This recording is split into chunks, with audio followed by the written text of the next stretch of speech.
Welcome to LC Screen Talk. My name is Larry, and this is our recap and review of Lovecraft Country, Episode 3, Holy Ghost.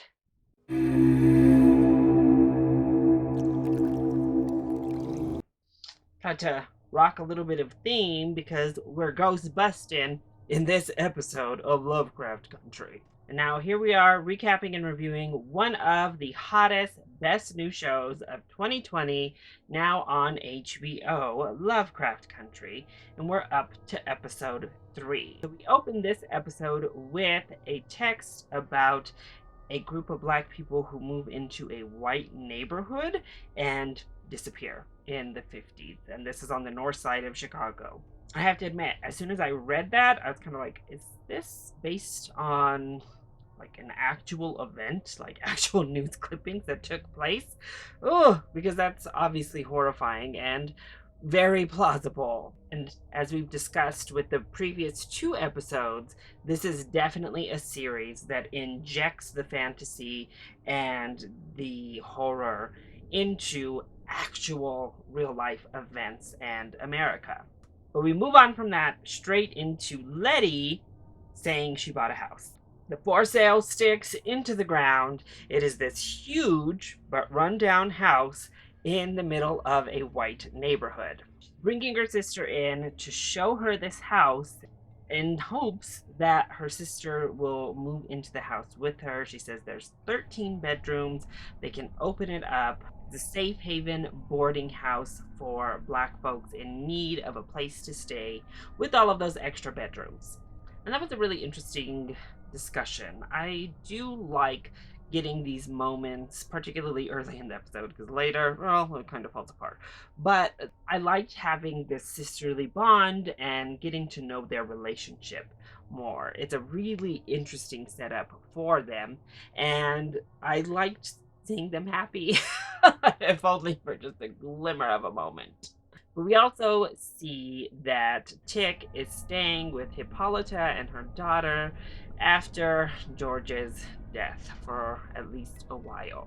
You can tell right off the bat that that is a clash, and Hippolyta's kind of like nitpicky, annoyed with Tick's presence. You can see she doesn't really want him there anymore.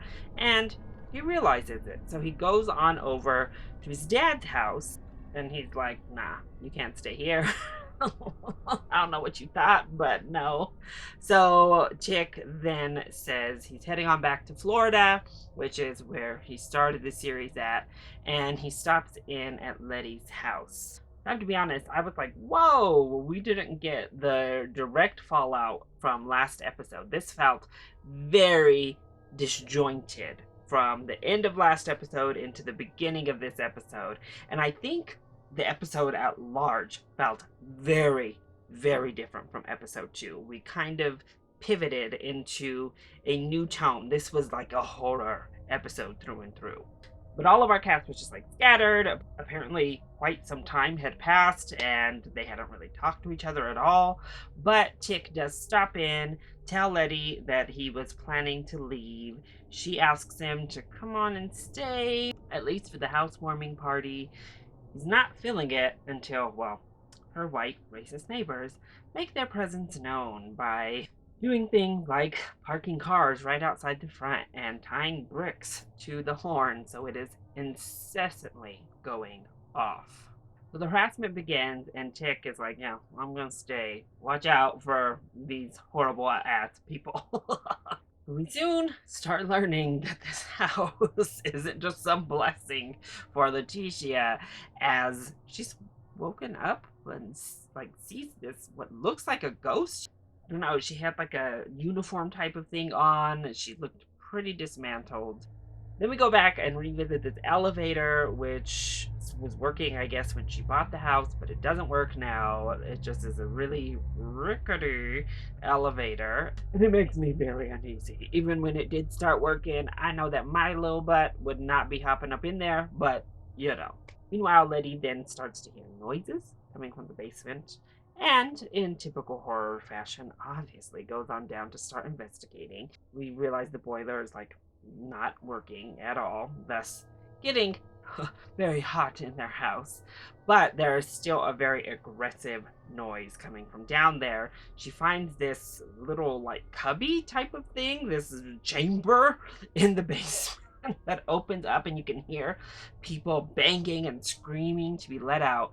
Tick hears her screaming, runs down, clearly doesn't really believe, talks about like, oh, heat can really make you hear things, especially after the traumatic experiences we just went through. And I was like, dude, think about the traumatic experiences you just been through. Why would you discount anyone saying something creepy is going on? You should believe it. He's also like, yo, you take all them pictures. This would be a great red room for you, a dark room to develop the film. As we keep moving through the episode, it gives us like these day markers so you know how long we've been in this house and how the haunts have really started to ramp up. So here we are, day 8. And it's the welcome party. So everybody is there. Hippolyta does come on over, as do all of their family friends. Ticket's there, Ruby's there. Everybody's having a good time. We get this moment of Hippolyta and Letty kind of talking. We've got all this food there, and you get a little bit more of insight into her mindset and why she was so cold with Tick earlier in the episode. We then cut and see these kids playing with a Ouija board. And the Ouija board spells out George, which obviously upsets his daughter. And we further realize how haunted this house really is. In the meantime, Hippolyta is actually walking around, and at first I thought she was looking for her kids. As they're playing with the Ouija board, she was looking for her daughter. But she stumbles upon something in this room. I don't know, it's shiny and it caught her eye. So I don't know what happened to Hippolyta when she went in there. What is this contraption? We know this place is haunted, and it's never revisited again, and I don't even know that we see her again. As the party's going, we're having a good time. Everybody's like drinking, eating it up, dancing, and Letty goes upstairs to the bathroom to quote unquote freshen up when Tick comes into the bathroom after she kind of gets spooked by something. The mirror, and the moment we've been building towards in these 3 episodes, we get some bathroom action there.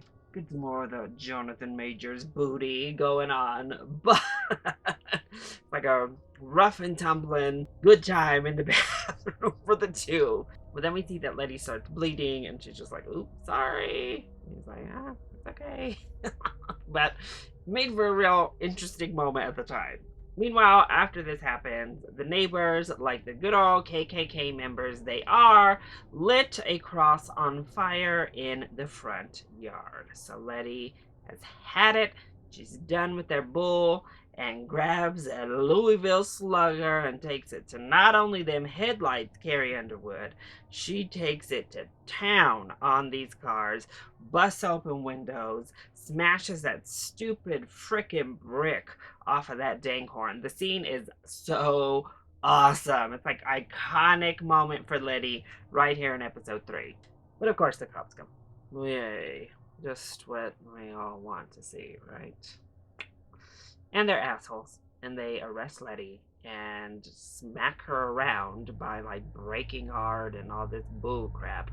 And the cop pretty much tells Letty that she got her house because it was haunted and a bunch of black people died in there and were tortured. Thankfully, she gets out of jail quick, comes home, and goes to look at her developed film when the pictures kind of fall to the ground, and out comes this spirit through the pictures that screams at her to get out. A really creepy moment. It's crazy, but the effects looked great. She runs upstairs, runs into Ruby, her sister, and they get to talking, really get into a discussion where Letty accidentally slips and says she bought the house with her mother's inheritance. And that's when we realize she only left inheritance to Letty and neither of the other 2 kids. Obviously that pisses Ruby off. All of it, the lying, the selfishness. She just kind of wants to be done with Letty and is like, I'm out. I can't do this anymore. I'm gone. I gotta go. Ugh, and that killed me. I really like the sister dynamic, and I hope we find a way to work this out soon. I was really enjoying getting more time with them and getting to experience that. I was really hoping Ruby could like plant her feet as well as Letty and get something good going here. But yay, Letty was the bad daughter who got the money. Uh-oh. Meanwhile, she's starting to piece together with the story that the cop told her, as well as these haunts that she has personally been receiving. She meets up with Tick and kind of lays it out like, hey, these are the people who died here. There was like this crazy scientist running immoral, horrifying experiments and torturing black people in this house. And then as they're discussing at the table, they get into more personal talk, and we find out that the reason Letty was bleeding after she had had sex with Tick in the bathroom was because that was her first time. Romantic, huh? But she seemed to like it. I mean, if I had Jonathan Majors like that too. I don't know if I needed to be romantic either. Just take me to the bathroom like that, I suppose. Meanwhile, we continue on, and Letty basically says, look, I have to confront this demon in my house. After Tick is like, let's just run, burn that thing to the ground, and let's get the F out. But instead, brings a witch. And of course, this witch kills a goat right before my poor eyes, and I'm like, no. Leave the goats alone. But she does this goat's blood ceremony, puts it around the edges of the door, puts it on them to kind of protect them, and we head in to confront the spirits. Downstairs, they are doing some sort of chant in a circle, holding hands to summon that spirit on up. While all of this is happening, 3 white boy neighbors break into the house, obviously looking to hurt Letty. Little did they know this house was haunted and continues to wreck them, one after the next.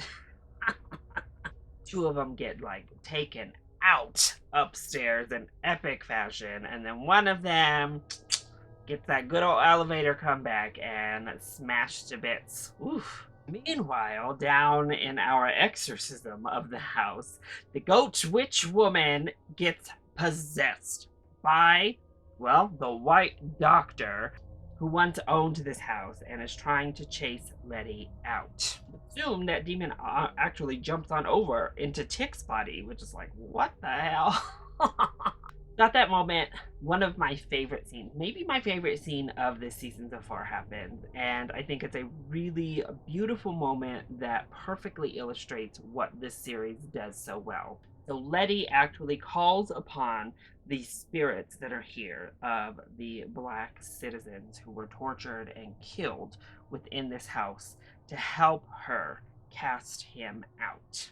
When we see these spirits come from like mangled looking beings into their human like selves, join hands with her, and together they start chanting the chant that was being done earlier, and they successfully are able to cast him out. But the visual and symbolism of her calling upon Black heritage, upon her brothers and sisters, to cast out this white oppression that haunts them was really powerful.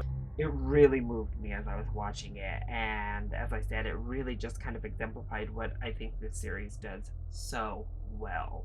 Then we're moving along, and Tick goes into town as he's getting ready to leave again, and he sees that good old Silver Bentley over at a real estate agent's office that is closing down. So he heads on in, and of course there's Christina, and he tries to kill her, but obviously with her power, she's just like, nah, bro, that ain't happening today.